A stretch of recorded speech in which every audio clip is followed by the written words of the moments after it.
ராஜாங்கத்துக்கிட்ட சொல்றாங்க, நீங்க எலெக்ஷன்ல நிக்கிறத பத்தி நான் தலைவர்கிட்ட சொன்னேன். அவர் ரொம்ப சந்தோஷப்பட்டாரு. அவரே மதுரைக்கு வந்து இந்த இடைத்தேர்தல் வேட்பாளர் நீங்க தான்னு அவரே அறிவிக்கணும்னு ஆசைப்படுறாரு. நம்ம வீட்லயே ஏதாவது ஃபங்க்ஷன் வச்சீங்கன்னா அங்கேயே அறிவிக்கிறேன்னு தலைவர் ஆசைப்படுறாரு. சரி சொல்றாங்க, நம்ம ஏன் போஸோட நிச்சயதார்த்தத்தை வச்சுக்க கூடாது? இப்ப இந்த ஃபங்க்ஷனுக்கே தலைவரை கூப்பிட்டுருவோம். தலைவரோட டேட்டு என்னைக்குன்னு நான் கேட்டுட்டு வந்துடுறேன். அதுக்கு ஏத்த மாதிரியே நீங்க இந்த ஃபங்க்ஷனை வச்சுக்கோங்க. அப்புறம் நான் வர்றேங்க.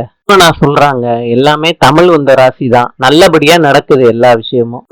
என்ன மாமா, நீங்க வந்த ராசி தான். எல்லா விஷயமும் நல்ல விஷயமா நடக்குது. அறுமுகம் போன் பண்ணி தாமரைய மிரட்டுறாங்க.